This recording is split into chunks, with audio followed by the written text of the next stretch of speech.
Many thanks again for joining us on the program Business This Week on Independent Television, and it's now to talk business. Looking at Nigeria's 2025 budget, it reflects significant fiscal challenges, notably a substantial budget deficit and increased debt servicing obligations. Budget overview with a total budget. The National Assembly approved a budget of 54.99 trillion naira, approximately $36.6 billion for 2025, exceeding President Bola Tinubu's initial proposal of 54.2 trillion naira. Deficit, the budget includes a deficit of approximately 13 trillion naira, representing 3.89% of Nigeria's GDP. This is just an insight into the budget. And one of the ways budget deficits are funded is through borrowing. But analysts are saying Nigeria's borrowing spree is of a huge concern. And joining us here in the studio to make sense of all of these numbers is a professor of finance and economic development from Igbinedion University, Okada, Professor Stephen Ugulu.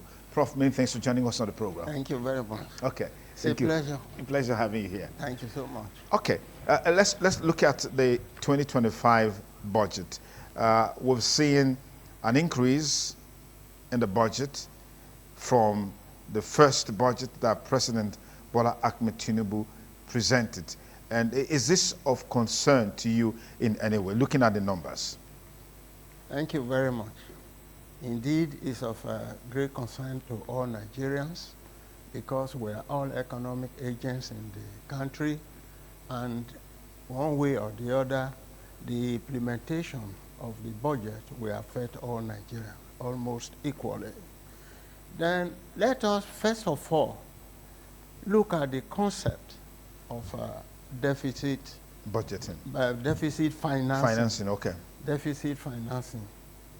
Deficit financing is a fiscal policy strategy which governments use to implement their budget.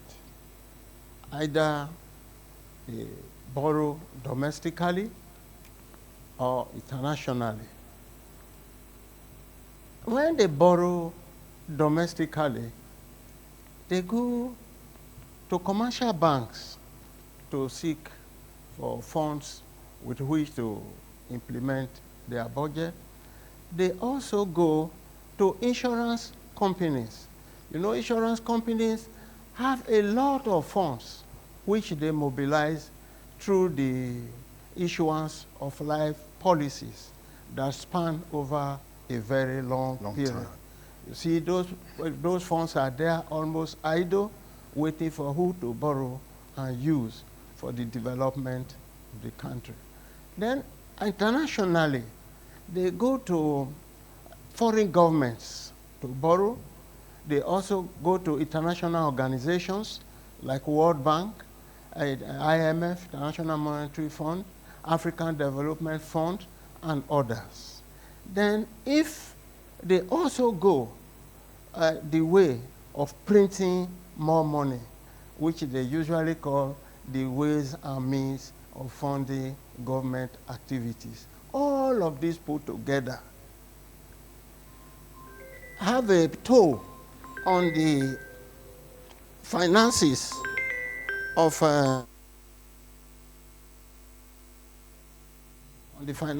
the government, okay, and economic agents. That's the Nigerians are affected negatively. All this will lead to price level changes, which we normally call inflation, okay, where they affect so many things. Okay, let me just pause it there. I'll come back to you. Okay. Let's really take a look at some of the issues that relates to the projections in the 2025 budget. The government projects revenues of 36.35 trillion. And that's a 123.19% increase from the previous year, primarily through enhanced tax collection and foreign investments. Essentially, deficit is to bridge some of these, inadequacies that we're seeing today. But quickly share your thoughts with us along those lines. Now, the deficit in the 2025 budget is within the region of over maybe 13 million or thereabouts. 13.14 trillion. Okay, now what is the import of this? What is the implication of this for the economy and for Nigerians? Well, it all means borrowing. More borrowing. More borrowing, continuous borrowing. And you know that borrowing can either be good or bad. It depends on the application of the funds that are derived from borrowing.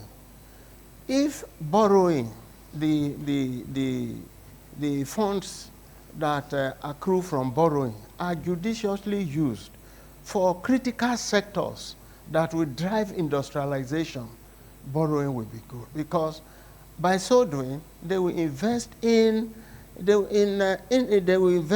areas that will generate more revenue to the government, thereby making government to have more savings and more money to spend without going to borrow more. But in Nigeria, everybody is worried of the continuous borrowing in this country. You find that since the inception of democratic governance in 1999, deficit financing has been the order of the day for governments. If I say government, I mean the federal government, the state government, even the local government. All of these are a huge cause that calls for concern of the country. What is there is that continuous deficit financing exert a lot of negative impact on economic growth. It slows down the pace of economic growth because the money that government would have been using to further develop the economy is channeled through loan servicing, which is a very big burden on a debtor nation. It's a very big burden, especially in Nigeria.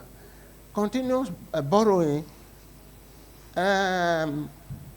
shoots up service payments, especially for international debt, okay, or external debt. External debt is the real killer disease of continuous borrowing, because all the external borrowers want is the interest payment. They are not really much interested in repaying the capital because they know. You see, if the thing spans for a long period, you find a borrower nation paying interest much more than the original principal that they borrowed from the lender. I'm sure this is exactly what happened with the Paris debt repayment. They were able to, at least they were able to solve that huge problem. Yeah. But what is on ground now is even bigger than that. Interesting. It's even bigger than that.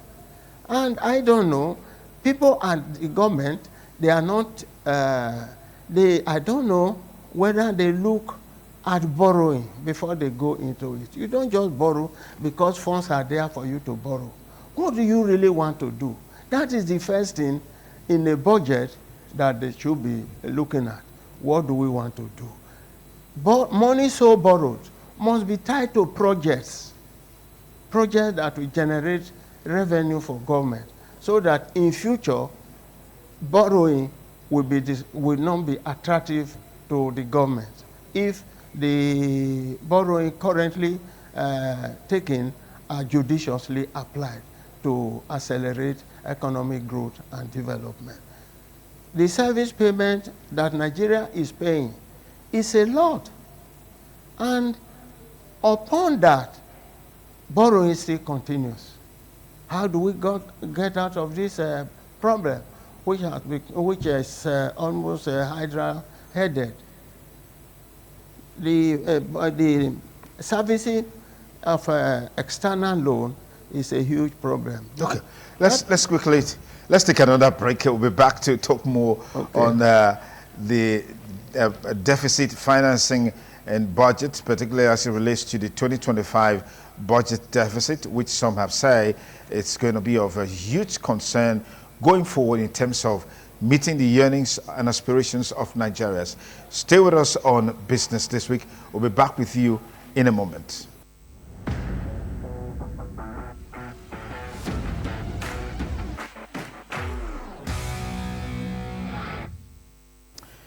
Many thanks again for rejoining us on Business This Week on Independent Television as we look at the issue of deficit financing and budgeting, particularly as it relates to the huge deficit overhang as it relates to the 2025 budget. Our guest today is a professor of financing and economic development from Nigeria's premier private university, Igbinedion University, Okada, Professor Stephen Uwolo. Prof, many thanks again for joining us. Thank you. Now, I've heard many economists, analysts say borrowing is not bad in itself, but the huge concern, like you mentioned, is the misapplication of the funds. Now, we have one option in this budget deficit of over 13 trillion naira to borrow more. And like you mentioned, many of the Bretton Woods institutions, the IMF, the World Bank and the likes, they are always willing to borrow us, always willing to give us, whether we're able to pay or not. But is there anything such as a window, a ceiling above which you can't borrow anymore? If there is, have we gotten to that stage? Is Nigeria still, are we still within that limit of being able to borrow money? Because it just is a borrowing spree. Under President Muhammadu Buhari, we were told that the country were literally printing monies to pay salary. Former governor of Edo State, Gordon Obaseki, made that public at the time. So we don't know if this government now, under Tinubu, has continued with printing or they are leveraging on borrowing. Well, if you will recall, recently, the National Assembly, particularly the Senate, placed a ban on the use of ways and means that involves more printing of money. It's not a good strategy because it leads to uncontrollable inflation. It leads to uncontrollable inflation. You see that what you bought a few moments ago, if you want to buy it now, you might not be able to buy it. Because when they print more money, money supply will increase, which will mean that we have a lot of money chasing very few goods. That's inflation. That's inflation, chasing very few goods. And such a scenario is not a good one. And I think the president will obey the laws of Senate, which have placed a ban on the use of ways and means. The stoppage of ways and means, it has long been very, very overdue. I think they did very well in that respect.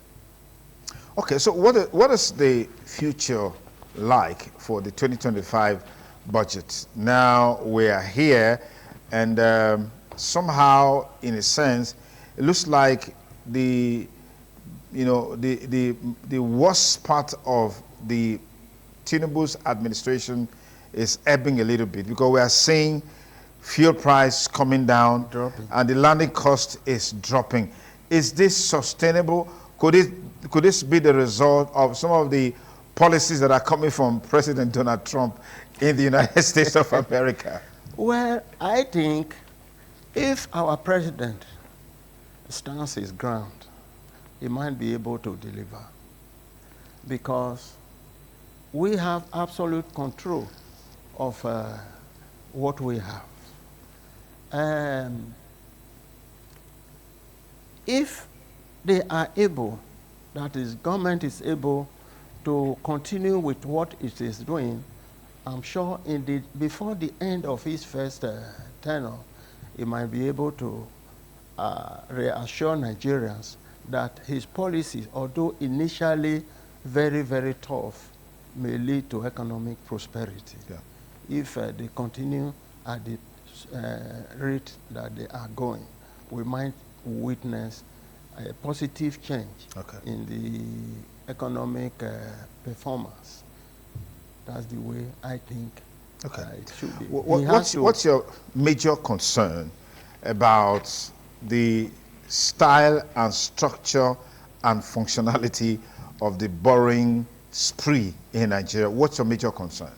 My major concern is that the money being borrowed is not tied to any special budget, any special project that will be of relevance to industrialization process.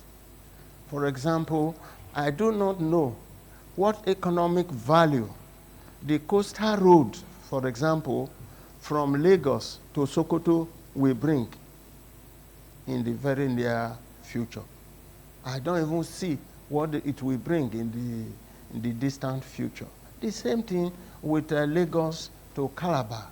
I don't think those are priorities, or I don't think the president should have thought of increasing the fleet of presidential jets at the time he did recently, because that's not a pressing issue, you see. And you know, like former CBN Governor Charles Soludo, Sanusi said in 2011, he said the problem of this country lies with the government.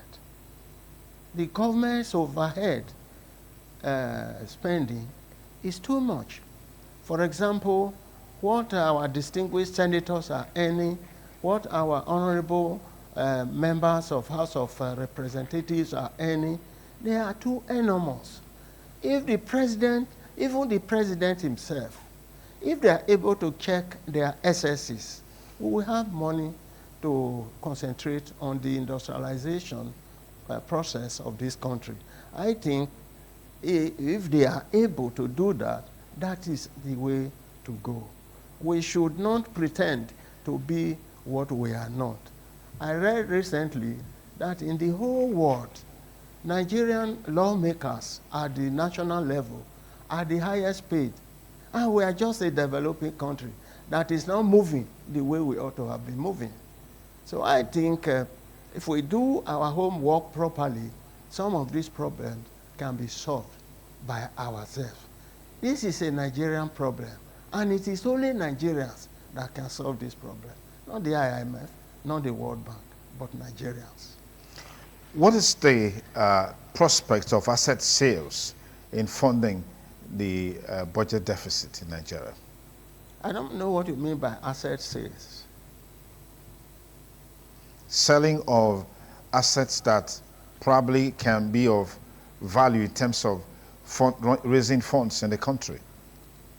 Well, I think asset sales may not be the most viable option. If the asset you met was to be bad loans in the banking system, yes, I would have agreed with you. If they are the physical assets that have already been acquired, you sell, they continue to sell them, we'll go back again to buy them. And at the time we go back to buy them, they'll be more expensive than the time we bought them before. I think what we need is fiscal discipline.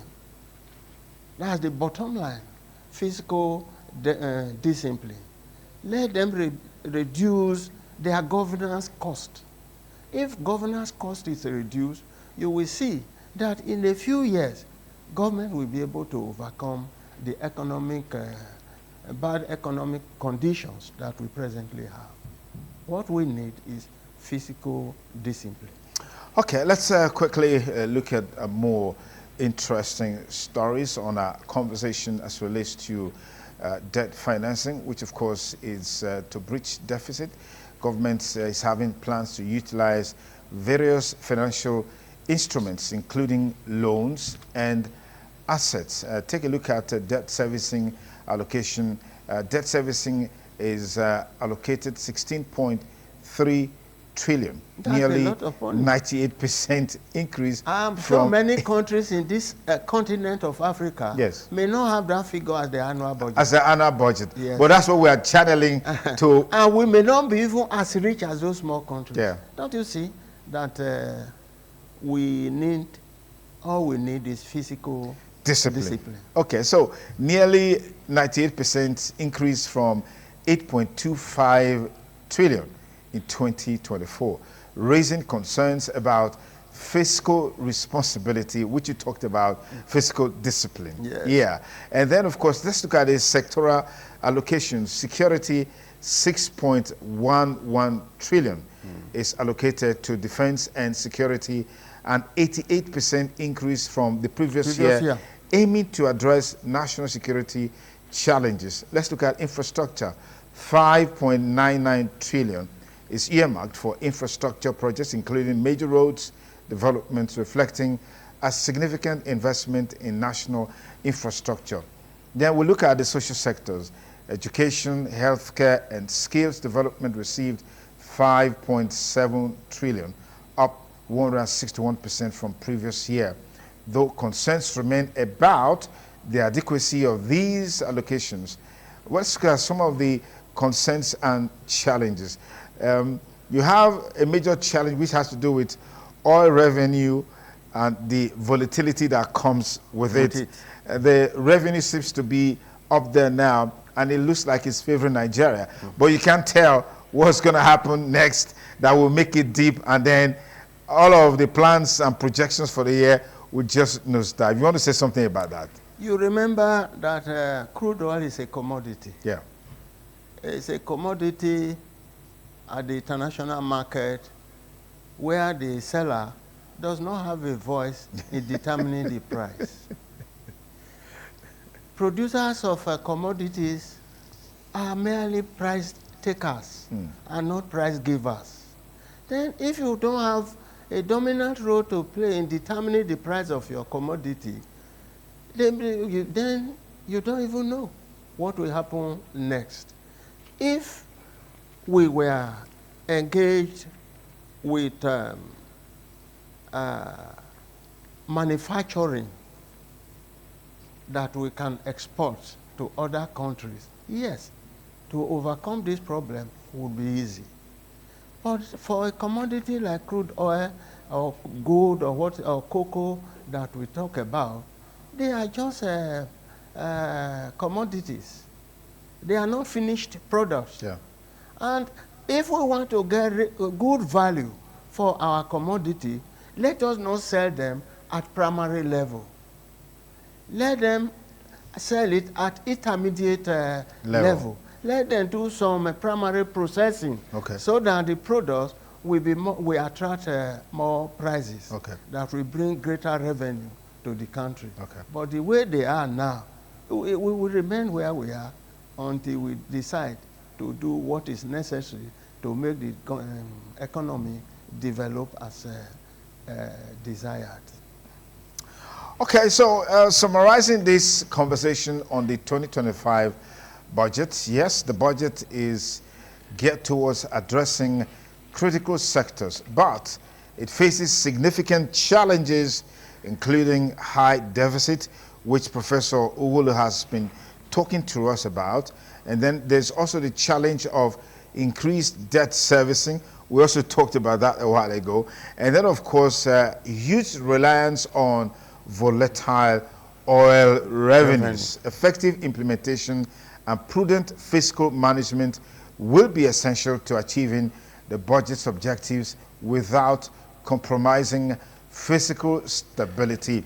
And how is government ready to engender accountability, transparency, and fiscal discipline in dealing with this issue? That, you have said, is not in place right now. You look at what senators, National Assembly members are earning, and even at the ministerial level, MDA levels, you also have some provisions that are questionable. Even at the presidential level, some activities that are questionable that people think that if government is really committed to ensuring that life is more meaningful, they'll cut down on the cost of governors. But I don't see government doing that anytime soon, because we know that the government also awarded the contract for the construction of the residence of the vice president. And also, these are questions that really agitates the minds of the people,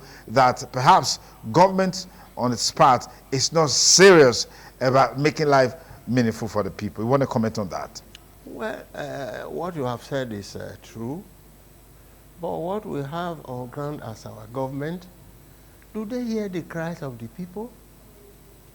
I don't think they do, because government is supposed, what is governance? Taking good care of the people, making the standard of living for the people very, very high. I read in one paper yesterday that even this new minimum wage of about 70,000 naira a month is about $83. It's about $83. Then what do you think? Many things are wrong there, because most of the things we use are not produced here. They are imported, up to toothpaste, matches, and the rest of them. They are all imported. And you know, one thing that we have not even discussed is the ever depreciating exchange rates, Naira exchange rate against the dollar, which is about over 150, over 1,500 Naira. Units of Naira to 1 unit of the dollar. Is that not a madness? It's madness. If the country was a place that has an effect, I'm not saying we don't have an effective government on ground. You should feel for the people. You should feel for your country, because you are there. The people put you there by way, you are representing them. You should care for them. You should care about them. You should ensure that their living standard is relatively high. Well, I don't think, if, like what I said, everything borders on physical discipline. If they are able to cultivate that tradition, like most other countries or industrial countries do, that they hear the cries of their people, they care about the standard of living of their people, then you see that all these problems will be overcome. But are we ready at government level to do that? That's a major question. Fantastic question. So, in all of these, give me your projections in terms of the performance level of the 2025 budget with all these challenges that we're having at the back of our minds. Well, the budget just commenced, and I think it looks too early to say how good or otherwise the budget is being implemented. Okay. But let's believe them. It is our government. Mm-hmm. We voted the government in. Yeah. Let's believe what they have told us, that they will implement the budget in such a judicious manner that the budget will bring about greater prosperity to the country, in which case the standard of living of Nigerians may shoot up a little bit. Okay. Thank you very much. It's been nice talking with Professor Stephen Uwulu, Professor of Financing and Economic Development from the Igbinedion University, Okada, Nigeria's premier private university. Many thanks for joining us on the program. Thank you. I hope we can see more of you so we can engage some of these issues as often as possible. Thank you for coming. Thank you for coming. I will be available. Thank you so much. Thank you. Particularly bearing in mind that we are sister organizations. Absolutely, absolutely, absolutely. Thank you very much. Thank you.